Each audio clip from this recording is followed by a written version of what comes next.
The padlock broke easier than Margaret expected, rust crumbling like dried blood under the bolt cutters Harold borrowed from their neighbor. Inside Unit 47, darkness waited, thick and still, smelling of cardboard rot and something sweeter, like old perfume or dying flowers. Shed bid $73 online at 2 in the morning while Harold snored in his recliner, both of them eating canned soup for the fourth night that week because the pharmacy bills had gutted their grocery money again. $73 they didn't have.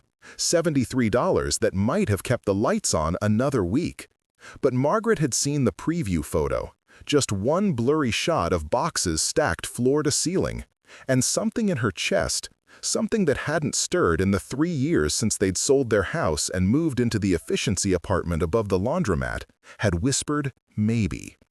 Now Harold stood beside her in the Montana autumn cold, his arthritic hands shaking as he pulled the metal door upward, and the gray morning light spilled across towers of cardboard and plastic bins, across furniture draped in bedsheets, across a life someone had abandoned or forgotten or run from.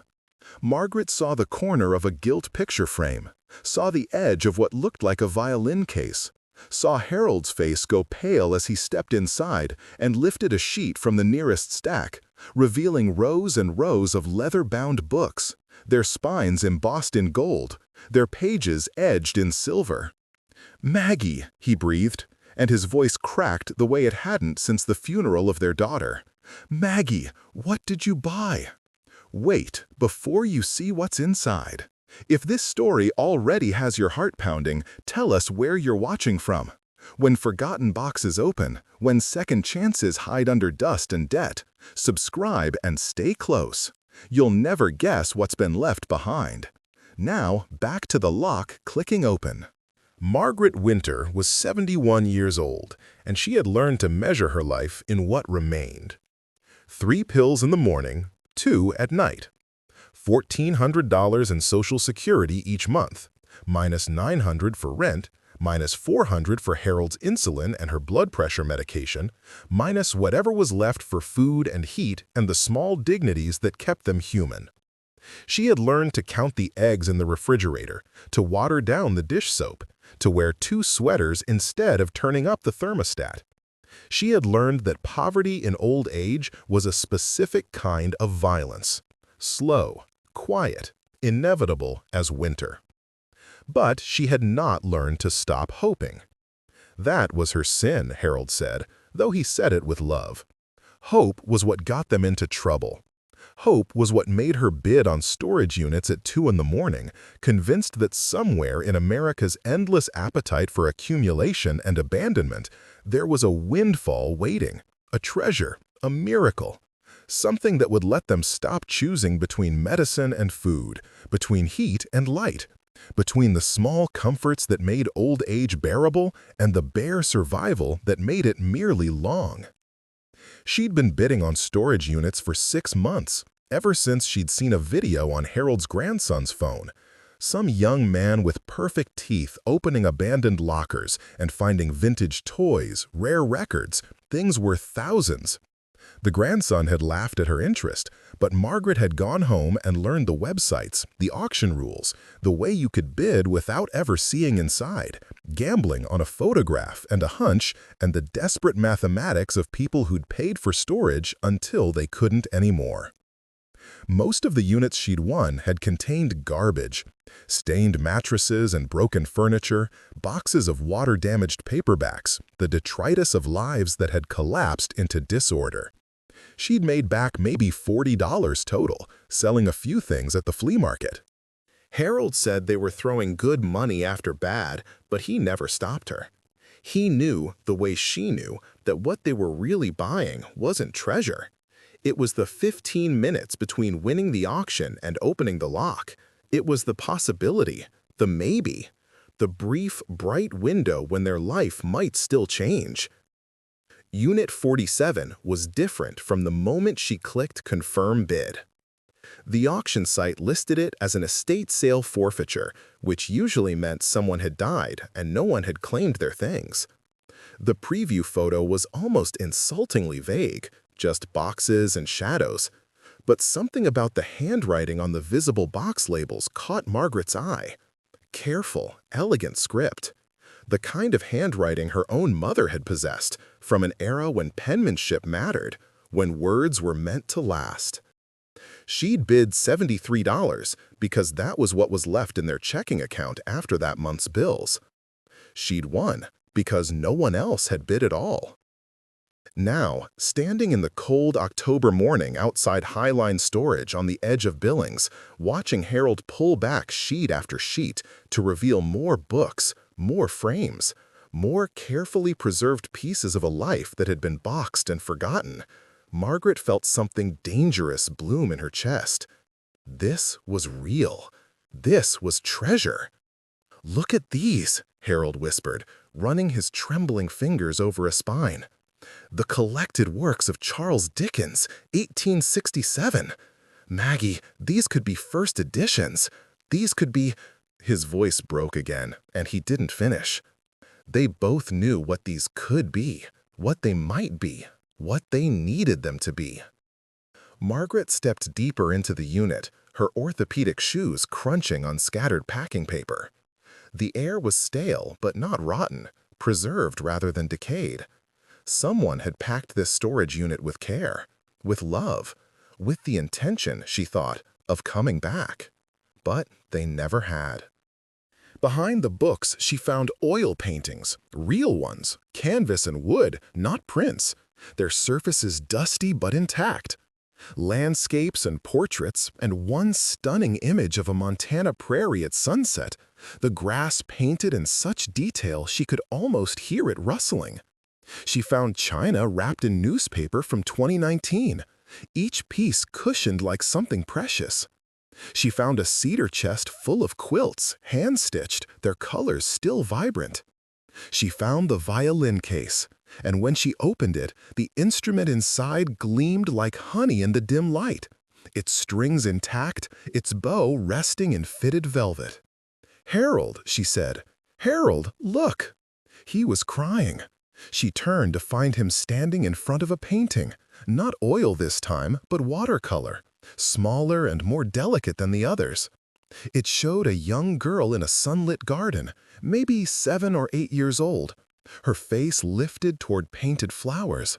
The style was amateur but lovely, full of a tenderness that Margaret's throat closed. "She looks like Emma," Harold said. Margaret set down the violin and crossed to him, taking his hand.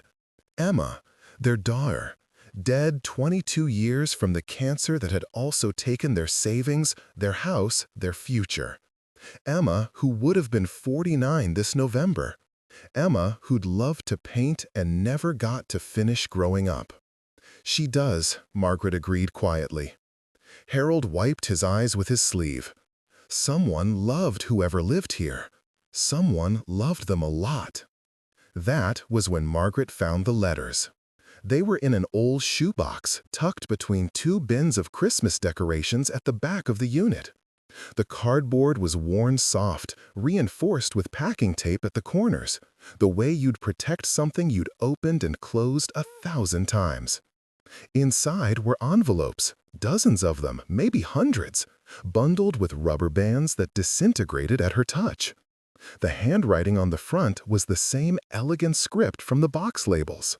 The return address was a P.O. box in Billings. The recipient address was an APO code.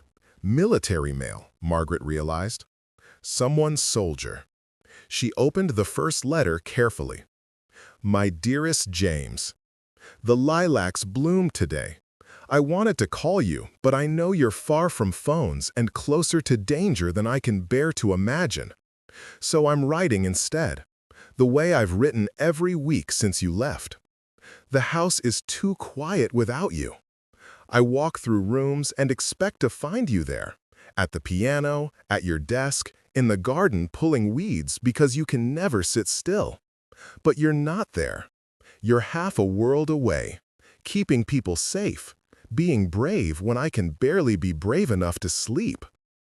I'm keeping everything ready for you. Your books are waiting. Your violin is tuned.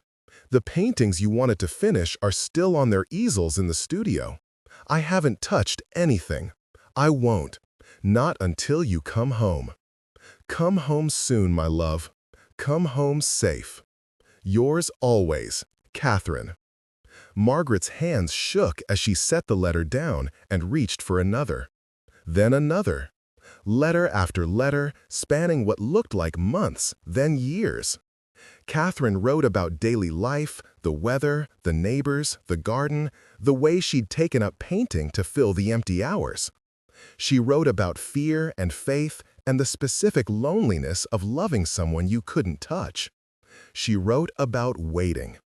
Harold knelt beside Margaret, reading over her shoulder. "When are these from?" he asked. Margaret checked the postmark on one envelope. June 2018. Then another. October 2019. March 2020. The last letter in the box was dated December 2021. Less than 4 years ago. She was still writing, Margaret whispered. She was still waiting for him. Then where? Harold started, but stopped.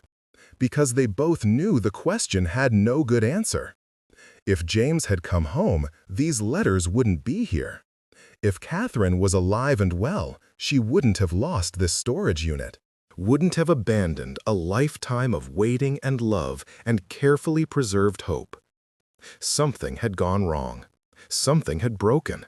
And now all of it, the books, the paintings, the violin, the letters, the evidence of 2 lives bound together and torn apart, sat in a 10 by 15 storage unit that Margaret Winter had bought for $73 because she was desperate and poor and still foolish enough to hope.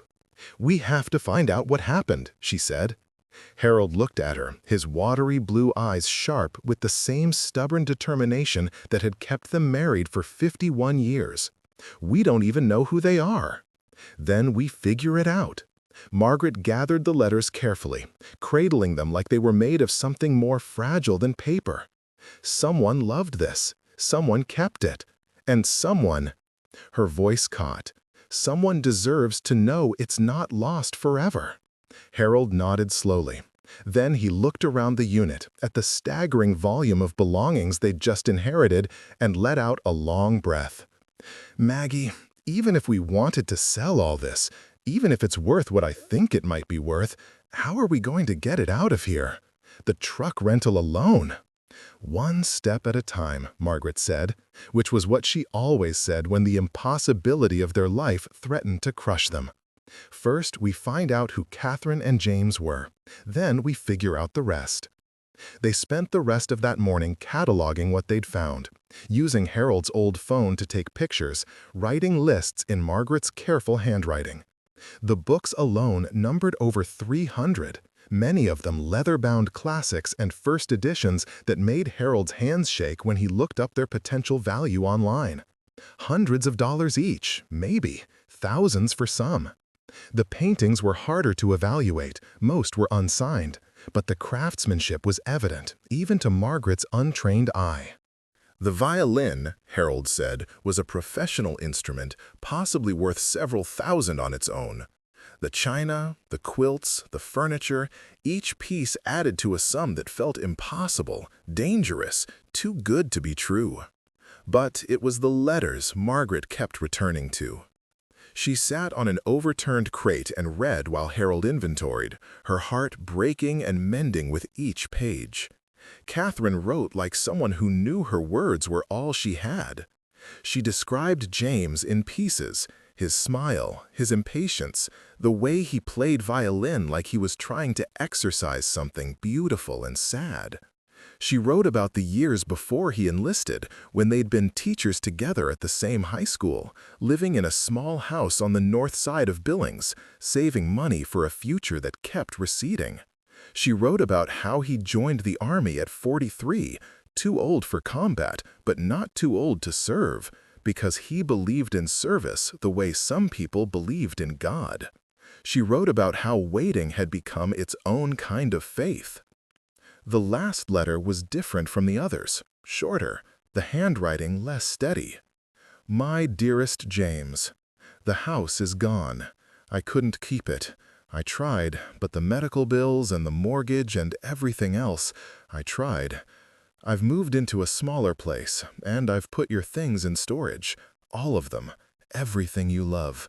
I couldn't bear to sell them or give them away. When you come home, we'll get them back. We'll start over. We'll find another house, another garden. We'll have time. I'm tired, my love. I'm so tired. But I won't stop waiting. I won't stop believing you'll come home. Yours always, Catherine. There was no date on this one, but it had been tucked at the very bottom of the box, beneath all the others, like an ending. Margaret folded it carefully and looked up to find Harold watching her. She lost everything waiting for him, she said. And then she lost the storage unit too, Harold added quietly, the final piece. They sat in silence for a long moment, surrounded by the evidence of a love that had outlasted reason and hope and money. Margaret thought about the efficiency apartment above the laundromat, about the way she and Harold had also lost their house, their savings, the future they'd imagined, about how love in the face of poverty was a kind of defiance and also a kind of breaking. "We have to find them," she said again. Harold nodded. "Where do we start?" Margaret thought for a moment, then stood and brushed dust from her knees. "The storage company. They'll have records, a name, an address even, if it's old, something." The office of Highline Storage was a single-wide trailer propped on cinder blocks, its interior cluttered with filing cabinets and the burnt coffee smell of a space heater running overtime. The woman behind the desk looked up when Margaret and Harold entered, her expression shifting from bored to wary in the time it took them to cross the threshold. "Help you?" "We just bought Unit 47, Margaret said. "I was hoping you could give us some information about the previous owner." The woman, her name tag read Brenda, shook her head immediately. "Can't do that." "Even for a unit that's been auctioned?" Harold asked. "Especially then. Once it goes to auction, the records are sealed. Owner didn't pay, didn't claim, it's done." Brenda turned back to her computer, dismissing them. Margaret felt the familiar weight of bureaucracy settling over her, the way it always did when institutions decided that rules mattered more than people. But she'd been poor long enough to know that rules were negotiable for some and iron for others, and she was tired of being the other. "Her name was Catherine," Margaret said, her voice steady. "She was waiting for someone named James, a soldier. She lost her house and put everything in storage, and then she lost that too. And now all her letters, all her memories, all the things she was saving, they're sitting in that unit because we paid $73 we couldn't afford. I'm not trying to invade anyone's privacy. I'm trying to give her back what she lost, or at least let her know it's not gone forever." Brenda's hand stilled on the keyboard. She looked up, studying Margaret's face, then Harold. "You read her letters?" Brenda asked. "Just a few," Margaret admitted. "Enough to know she loved him. Enough to know she was waiting." Brenda was quiet for a long moment. Then she sighed, the sound of someone who'd worked in storage long enough to see every kind of tragedy compressed into cardboard. "Look, I can't give you personal information, but I can tell you that the unit was registered to a Catherine Hale. That's all I can say." "An address?" Harold tried. "Can't." "A phone number?" "Can't." Margaret felt the door closing, but Brenda's expression had shifted. Not quite sympathetic, but not entirely closed either. She decided to push. "Is she still alive? Can you at least tell us that?" Brenda hesitated, her fingers drumming on the desk. Then she said, carefully, "The unit went to auction because the fees hadn't been paid in 8 months. The original contact phone was disconnected. The registered address came back undeliverable. That's all I know. That's all anyone here knows." Which meant Catherine Hale had vanished, or died, or simply stopped being able to hold on to the last threads of her life. Margaret thanked Brenda and left before the woman could change her mind. Outside, the Montana wind had picked up, carrying the smell of snow from the mountains. Harold pulled his coat tighter and looked at Margaret with a question in his eyes. Now what? Margaret pulled out her phone, the ancient flip phone they'd kept alive because smartphones cost too much, and dialed the number for directory assistance, knowing, even as she did, that it was a long shot. Catherine Hale. Billings, Montana. But there were dozens of Hales, and none of the addresses matched what Brenda had reluctantly, not quite, given them, and after 15 minutes of dead ends, Margaret hung up and admitted defeat. Library, she said instead. The Parmley Billings Library sat downtown, a solid brick building with high windows and the particular smell of old paper and public heating. Margaret had spent hours here over the last 3 years, using the free computers to apply for jobs she never got, reading magazines she couldn't afford to buy, sitting in the warmth when their apartment was too cold. The librarians knew her by name now, knew Harold too, and when they walked in that afternoon, the woman at the reference desk, Linda, kind-faced and soft-spoken, waved them over immediately. "Margaret, Harold, good to see you. What can I help with today?" "We're trying to find someone," Margaret said. "Catherine Hale. She lived in Billings, probably on the north side. We think something happened to her in the last few years, medical bills maybe, and she lost her house." Linda didn't ask why. Librarians, in Margaret's experience, were like priests. They heard confessions and kept secrets and helped without judgment. Instead, she turned to her computer and pulled up the library's subscription databases, the ones that archived newspapers and public records and the digital traces people left behind.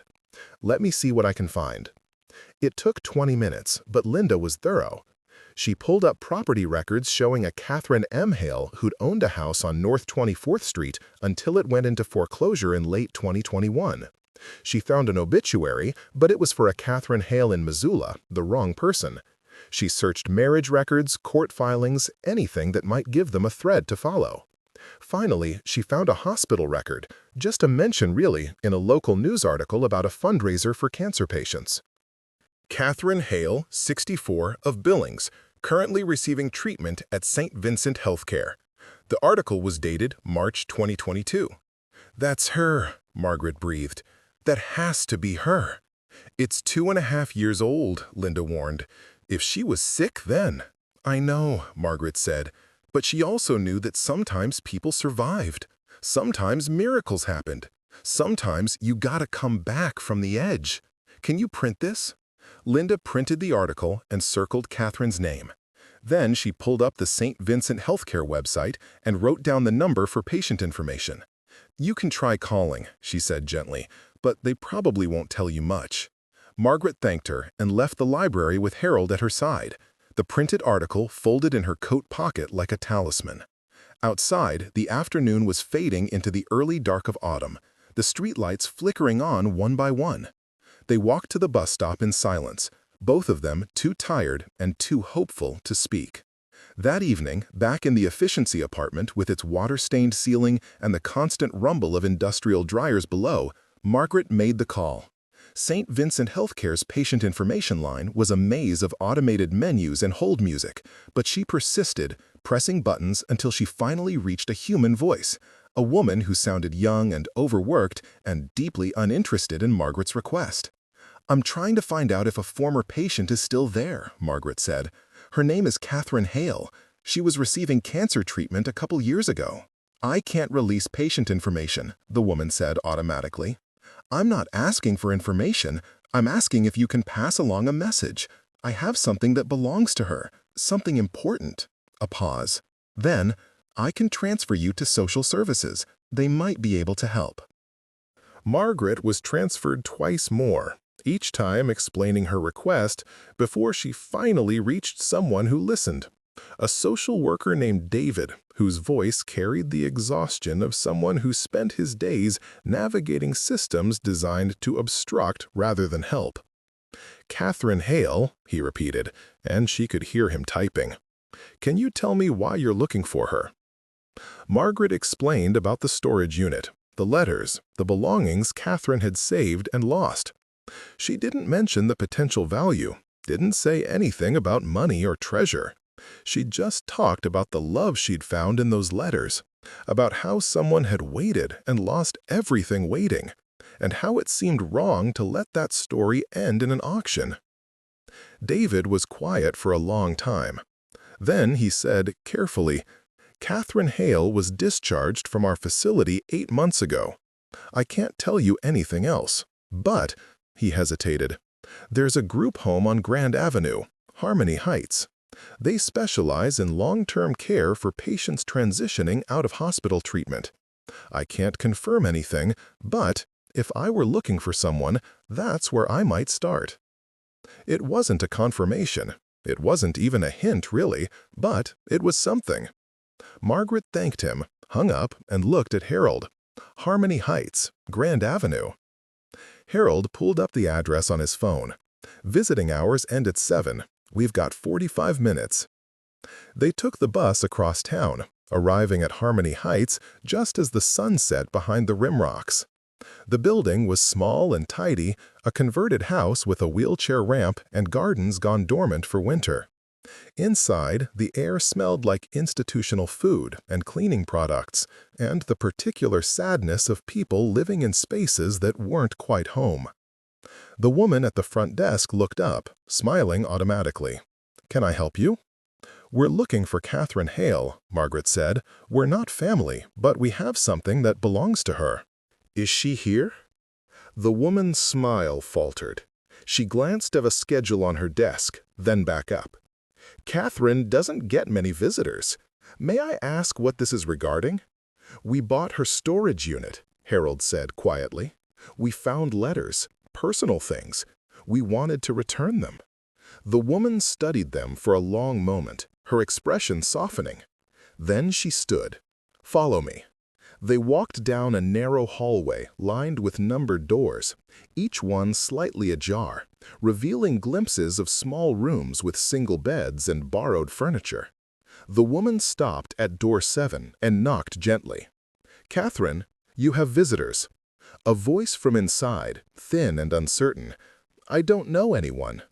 "They say they have something for you," the woman said. Then she looked at Margaret and Harold and stepped aside. Margaret entered first, Harold behind her. The room was small but clean, its single window looking out over the dormant garden. Catherine Hale sat in a wheelchair by that window, her body shrunken and frail, her hair white and thin beneath a knitted cap. She looked older than 64, the way illness ages people. But her eyes, when she turned to look at Margaret, were still sharp and clear. "Who are you?" she asked. Margaret crossed the room and knelt beside the wheelchair, bringing herself to Catherine's level. "My name is Margaret Winter. This is my husband, Harold. We bought your storage unit, Unit 47, at Highline Storage, and we found your letters." Catherine's face went pale. Her hands, resting on the wheelchair's arms, began to tremble. "My things," she whispered. "They auctioned my things." "I'm so sorry," Margaret said, and meant it with every part of her heart. "I didn't know. We just saw the auction listing, and we bid, and—" She stopped, because there was no way to explain poverty to someone living in its aftermath. "We found the letters you wrote to James. We found the books and the paintings and the violin, everything you saved. And we wanted—" Her voice broke. "We wanted to give it back to you." Catherine stared at her, disbelief and hope and something like pain warring in her expression. "You can't," she said finally. "I don't have anywhere to put it. I don't have a house. I don't have—" She stopped, swallowing hard. "I don't have him." Margaret reached out slowly, giving Catherine time to pull away, and took her hand. "Tell me about James." And Catherine did. She told them how they'd met in 1999, both of them teaching English at Skyview High School, both of them in their 40s and convinced they'd missed their chance at love. How they'd married a year later in a small ceremony with just a few friends. How they'd bought the house on North 24th Street and filled it with books and music and the quiet contentment of two people who'd found each other late but thoroughly. How James had always been restless, always needed to serve, and how he'd enlisted at 43, despite Catherine's fear, because he believed that teaching wasn't enough, that he needed to do more. She told them how he'd deployed to Afghanistan in 2017, working as a translator and advisor, how he'd written her letters every week promising to come home, how he'd been killed in a market bombing in Kabul in January 2018, just 3 months before his tour ended, how Catherine had held on to the house as long as she could, working 2 jobs and writing letters to a ghost because writing was all she had left, how she'd been diagnosed with breast cancer in 2020, how the medical bills had crushed her, how she'd lost the house and moved into a studio apartment, and still kept paying for the storage unit, because inside that unit was every piece of James she had left. How she'd lost that too, finally, when the cancer came back and the disability payments weren't enough, and she'd ended up here, in this small room with borrowed furniture, waiting to die with nothing but memories. "They told me the unit was gone," Catherine said, her voice barely above a whisper. "They said it had been auctioned. I thought everything was gone. His violin, his books, the letters I wrote." She looked at Margaret with tears streaming down her face. "You read them?" "Just a few," Margaret said. "I'm sorry. I shouldn't have, but they were so beautiful, and I needed to understand." "No," Catherine squeezed her hand. "No, I'm glad. I'm glad someone read them. I'm glad someone knows I loved him." They sat together in that small room while the evening deepened outside, and Catherine told them everything. About James's laugh, his impatience, the way he played violin like it was both joy and grief. About the paintings she'd done, trying to fill the empty hours. About the quilts her mother had made that she'd kept because they smelled like home. About how she'd thought if she'd just kept everything safe, kept everything waiting, then somehow it would matter. Somehow she'd get it back. Somehow James would come home. "I know he's gone," she said finally. "I know he's not coming back. But I couldn't let go. I couldn't sell his things or give them away. It felt like losing him again, like saying he didn't matter." Harold had been quiet through all of this, standing by the window with his hands in his pockets, but now he spoke, his voice rough with emotion. "He mattered," he said. "Anyone who reads those letters will know he mattered. Anyone who sees what you saved will know you loved him." Catherine looked at him, then at Margaret. "But I lost it all." "No," Margaret said firmly, "you didn't. It's still there, all of it. We moved it to a temperature-controlled unit. We used a credit card. We'll figure out how to pay for it later. And we inventoried everything. The books, the paintings, the violin, the quilts, the letters, all of it. And it's not lost. It's not gone. It's waiting for you." "But I can't." Catherine gestured helplessly at herself, at the room, at the poverty that had stripped her to this. "I can't afford to get it back. I can't afford storage. I can barely afford to be here." "Then, well, we'll figure something else out," Margaret said, though she had no idea what.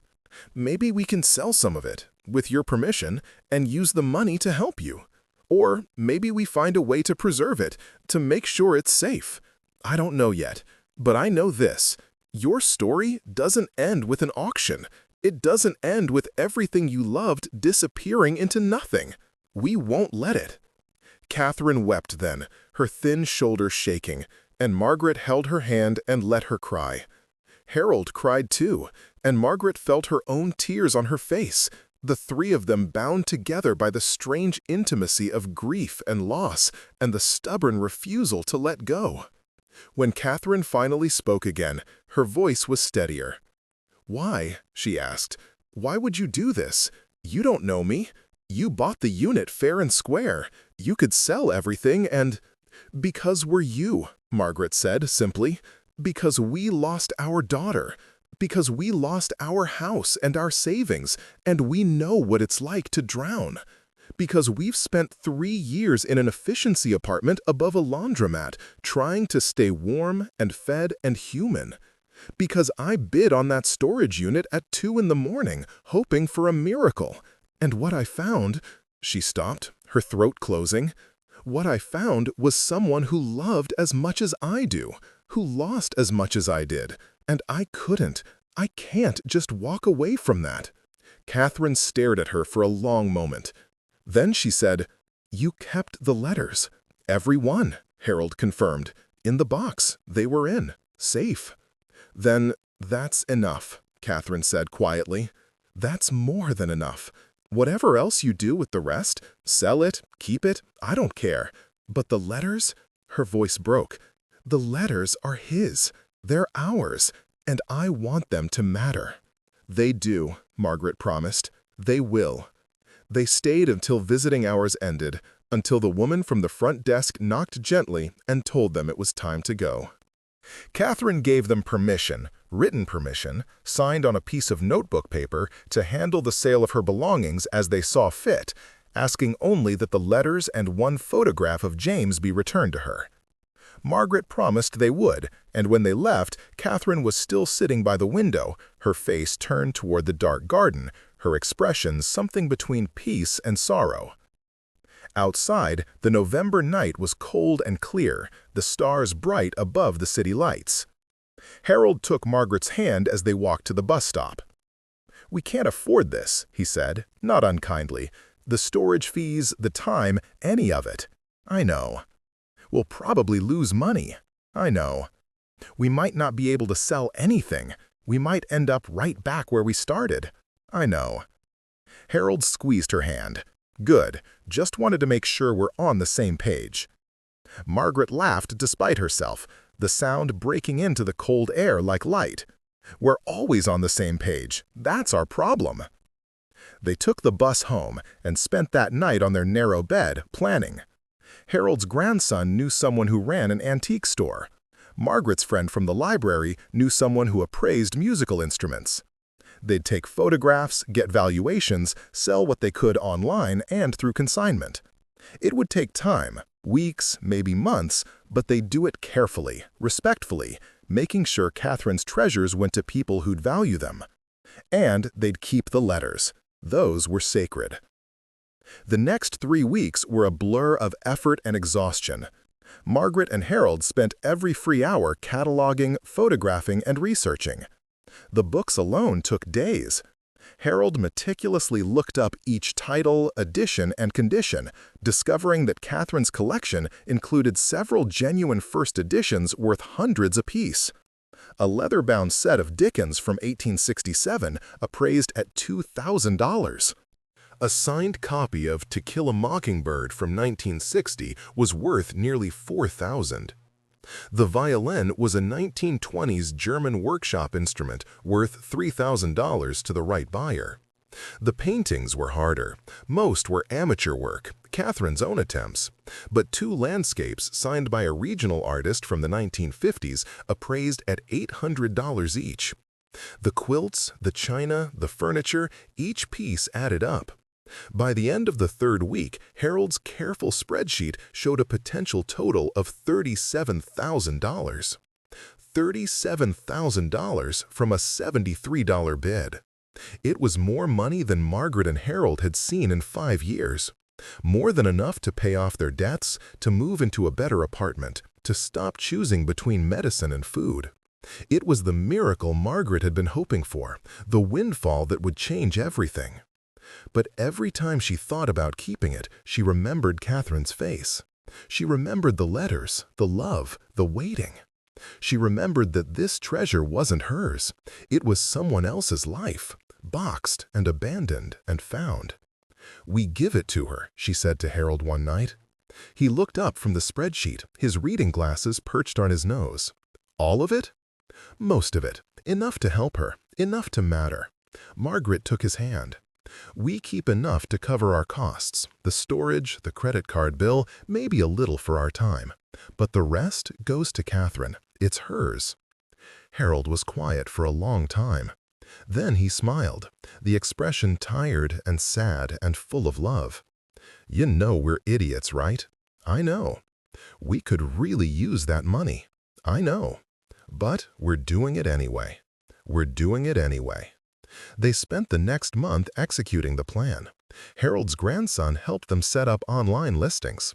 Margaret's library friend connected them with collectors and dealers.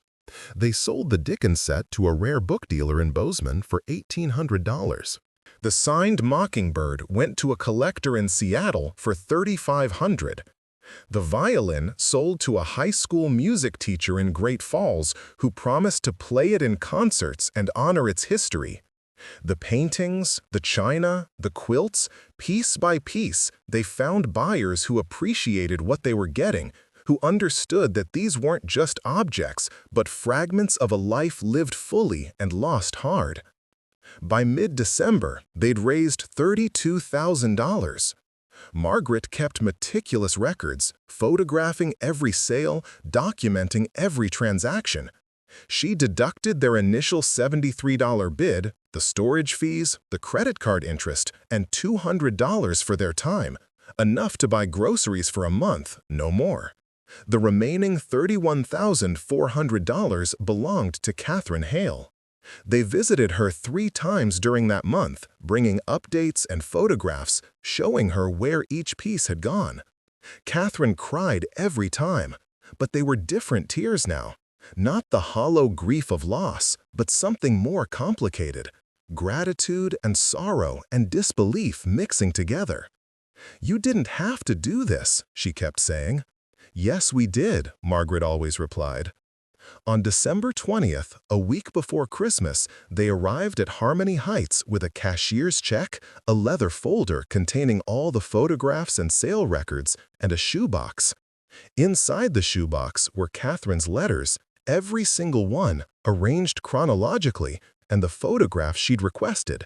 A faded color print showing James in his army uniform, smiling at the camera with the expression of a man who believed he'd make it home. Catherine sat in her wheelchair by the window, the winter sun pale on her face. She'd lost more weight since they'd first met, her body disappearing inside her sweater. But her eyes were bright when Margaret and Harold entered. "We finished," Margaret said, setting the folder and shoebox on Catherine's lap. Everyone who bought something, they knew it mattered. They knew it was loved.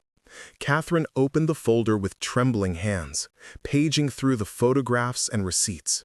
She stopped at the picture of the violin, now in the hands of the music teacher, being played at a winter concert. "He would have liked that," she whispered. "He would have liked knowing it's still making music." "We brought you something else," Harold said, and handed her the cashier's check. Catherine stared at it, stared at the numbers. Her mouth moved, but no sound came out. Finally, "This can't be right. This is $30,000. $31,400, Margaret corrected. "That's what your treasures were worth, what James's treasures were worth." "But you bought the unit. You did all the work. "We took out our costs," Harold interrupted gently, "and a little for our time. The rest is yours. It was always yours." Catherine looked down at the check, then at the shoebox full of letters, then at Margaret and Harold. Tears streamed down her face, but she was smiling, the expression transforming her from someone broken into someone touched by grace. "I can't believe," she stopped, swallowed, tried again. "I thought God had forgotten me. I thought I'd lost everything that mattered, and all I had left was waiting to die. But you," her voice broke, "you gave it back. Not the things, not really, but the meaning, the love. You made it matter again." Margaret knelt beside the wheelchair, taking Catherine's hand the way she had that first night. "It always mattered. We just made sure other people could see it." They stayed through the afternoon, Catherine telling them stories about each item they'd sold, remembering James through the objects he'd loved. She held the letters like they were made of light, touching each envelope, reading passages aloud in a voice rough with emotion and memory. When visiting hours ended, she made Margaret and Harold promise to come back after Christmas, to visit not as sellers or saviors, but as friends. They promised. Outside Harmony Heights, the winter evening was settling in, the streetlights glowing against the dark. Harold pulled Margaret close, both of them standing in the cold, exhausted and lighter than they'd been in years. "We just gave away $30,000, Harold said wonderingly. "We gave Catherine back her life," Margaret corrected. "We could have kept it. We could have paid off everything. We could have, Margaret agreed. "But then we'd be different people. And I like who we are." Harold laughed, the sound turning to vapor in the cold air. "Poor and stupid and happy?" Something like that. They took the bus home, and that night, in their efficiency apartment above the laundromat, they counted what remained in their checking account. $237. Not enough for next month's rent, not enough for Harold's insulin, not enough for anything really, except the strange, stubborn certainty that they'd done the right thing. Margaret lay awake beside Harold's soft snoring, thinking about treasures and what they meant. Thinking about how poverty taught you that things mattered less than people thought, that you could lose your house, your savings, your possessions, and still be whole if you had love. But also that poverty was relentless, that it would take and take until there was nothing left, that giving away $30,000 when you were already drowning was either the most foolish or the most holy thing a person could do. She didn't know which. She only knew she'd do it again.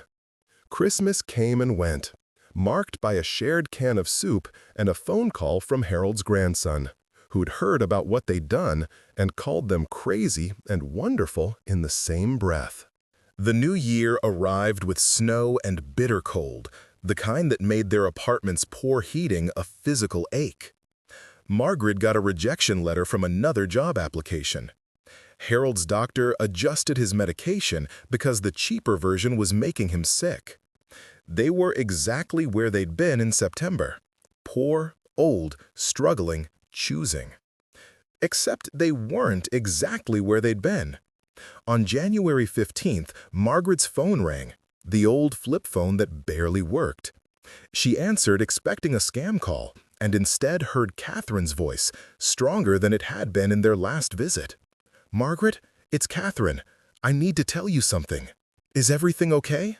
"Yes, more than okay. I met with a financial advisor last week. Someone from Harmony Heights helped me set it up. And with the money you gave me, I can—" Her voice broke with something that sounded like laughter. "I can afford to move. There's a senior apartment complex on the south side. Subsidized housing, but nice, with a real kitchen and a balcony. I put down a deposit. I'm moving in February." Margaret felt tears spring to her eyes. "Catherine, that's wonderful." "There's more. I met with a hospice coordinator. The cancer, it's not getting better. But I can afford home hospice now, in my own place. I can afford to die with dignity, in a space that's mine, with James's photograph on the wall and his letters beside my bed. Because of you. Because of James," Margaret said softly. "Because he was worth loving. Because you never let go." "No," Catherine said firmly. "Because you saw that love and honored it. Because you gave it back when you didn't have to.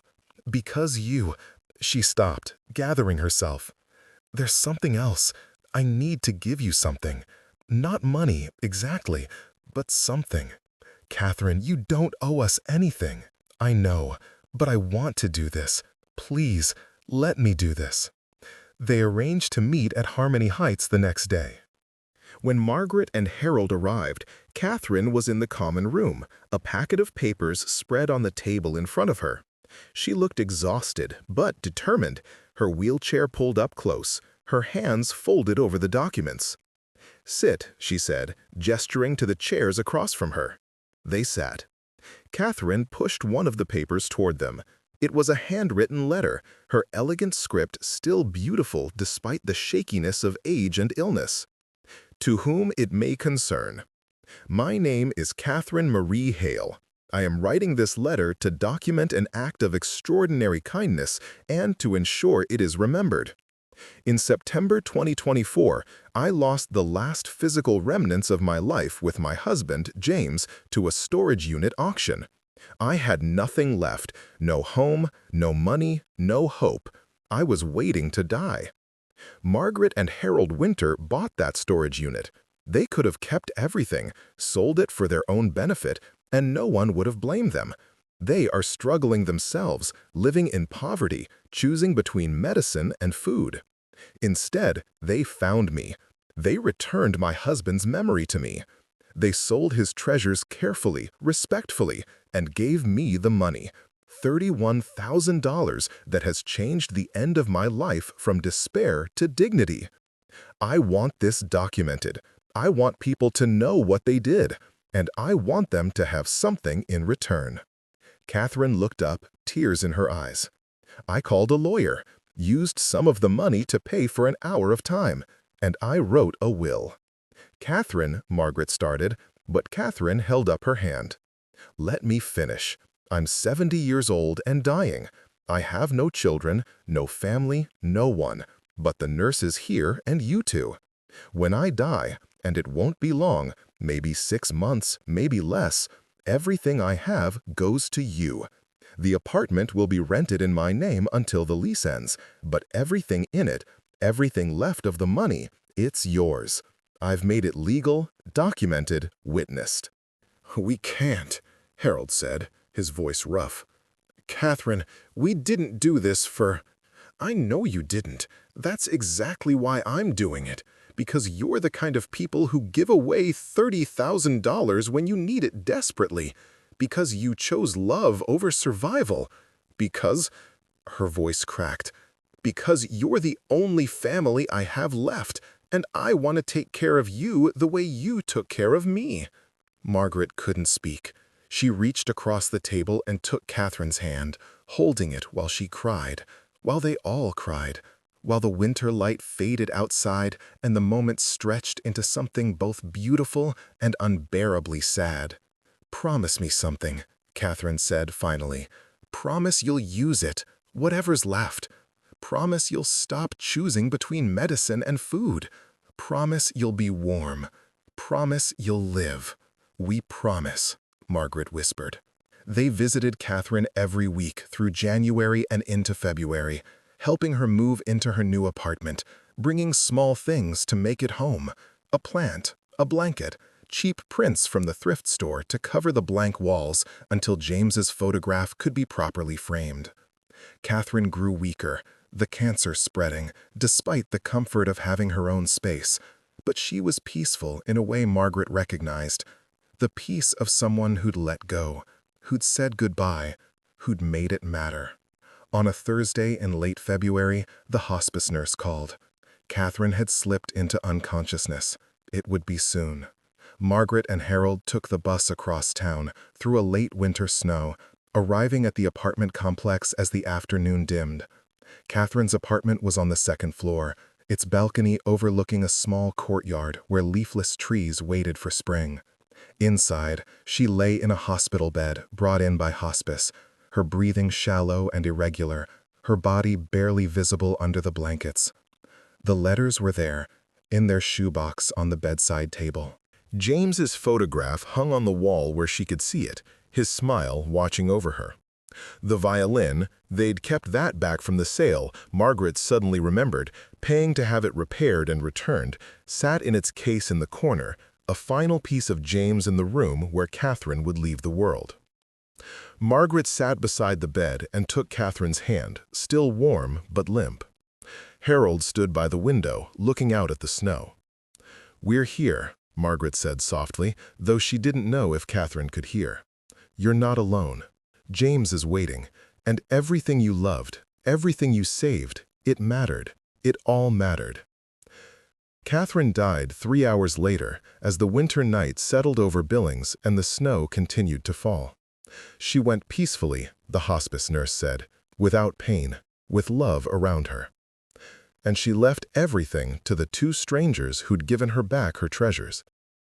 The inheritance wasn't large. $14,000 remained after Catherine's final expenses, along with the furniture and small belongings from her apartment. But it was everything to Margaret and Harold. They paid off their debts. They moved into a better apartment, one with reliable heat and a window that faced east toward the sunrise. They bought groceries without counting. They refilled Harold's prescriptions without choosing which ones to skip. They lived. But more than the money, Catherine left them something else: the letters. In her will, she'd specified that Margaret and Harold should decide what to do with them. Keep them, donate them, preserve them, whatever felt right. Margaret knew what felt right. She contacted a local historical society, explaining the story of James and Catherine Hale, the teacher and the soldier, the love and the waiting, the loss and the remembering. She donated the letters and James's photograph to their archive on the condition that they be preserved and made available for research, for students, for anyone who needed to know that love survived even when people didn't. The Historical Society accepted gratefully. They even created a small exhibit, Love in Storage, the letters of Catherine and James Hale, which ran for 3 months that spring. Margaret and Harold attended the opening, standing in front of glass cases displaying Catherine's elegant handwriting, reading passages they'd memorized by now, watching other people, strangers, stop and read and wipe their eyes. "She'd be proud," Harold said. "She'd be embarrassed," Margaret corrected, smiling, but also proud. They left the exhibit as the evening dimmed, walking through downtown Billings toward the bus stop. Spring was coming, the air soft and full of promise, the mountains still capped with snow, but the valleys greening. They'd been in this city for 3 years now, struggling and surviving and occasionally finding moments of grace. They'd be here for however many years remained, growing older, growing slower, but growing still. At the bus stop, Margaret turned to Harold. "Do you think we'll ever find another one, another storage unit like that?" Harold shook his head. "Once in a lifetime, Maggie. That was once in a lifetime." "Good," Margaret said. "I don't think I could do it again." "Yes, you could," Harold said, taking her hand. "You'd give it all away again, because that's who you are." He was right, she knew. If tomorrow they found another unit full of someone else's treasures, another life boxed and forgotten, she'd do the same thing. She'd find the owner or their family. She'd return what was lost. She'd choose love over survival, even when survival was already so fragile. Because poverty had taken so much from them, their house, their savings, their security, their daughter's future before it even began. But it hadn't taken their ability to see value in things that didn't have price tags. It hadn't taken their capacity for kindness. It hadn't taken their stubborn, foolish, holy insistence that people mattered more than money, that love outlasted loss, that treasures weren't always what they seemed. The bus arrived and they climbed aboard, taking seats near the back. Through the window, Margaret watched the city pass. The storage facilities and apartment complexes, the places where people kept things and lost them and sometimes, rarely, found them again. She thought about all the units out there, all the lives compressed into cardboard and plastic, all the stories waiting to be told. She thought about the $73 bid that had changed everything. She thought about Catherine, at peace now, reunited with James in whatever came after, her love finally released from waiting. And she thought about the choice that every person made, consciously or not, every single day. Whether to take or give, to hoard or share, to see treasures as things or as stories, as possessions or as connections to the people we've loved and lost. She and Harold had made their choice. They'd given away a fortune to return a memory. They'd sacrificed security to honor love. They'd stayed poor so someone else could die with dignity. It was, by any practical measure, foolish. It was, by the only measure that mattered, exactly right. The bus carried them home through the spring evening, through the city of people living and struggling and loving despite everything. And Margaret Winter, 71 years old and poor as she'd ever been, rested her head against Harold's shoulder and smiled. Because she'd found her treasure, and it had nothing to do with money at all. The sun rose the next morning over Billings, Montana, painting the rimrocks gold and touching the windows of an efficiency apartment that had become a home. Inside, Margaret Winter woke beside her husband of 51 years, counted their pills, checked their bank account. Enough. Finally, enough. And felt something she hadn't felt in years. Not security. That was too fragile, too temporary. Not wealth. That was too distant, too abstract. But contentment. The deep, quiet knowledge that she'd lived her life according to her values, that she'd honored love when love was all that mattered, that she'd found treasures in a storage unit and returned them to the world. She made coffee in their small kitchen, watched Harold shuffle out in his bathrobe, kissed his grizzled cheek, and together they sat at their second-hand table and counted themselves rich in all the ways that couldn't be auctioned, sold, or lost. Outside, somewhere in the city, another storage unit was being packed. Another life was being compressed into boxes. Another story was beginning, of love or loss, of keeping or letting go, of the things we save because we can't bear to say goodbye. And Margaret thought, let someone else find it. Let someone else discover that treasure. Let someone else learn what she had learned in Unit 47, that the most valuable things in this world can't be measured in dollars, that generosity costs everything and nothing, that love outlasts even death when someone remembers, that when you open a storage unit full of someone else's life, you're not just finding treasures, you're finding the truth about who you are and who you want to be. And Margaret and Harold Waiter had found their answer. They'd chosen love, and that was the only treasure that mattered.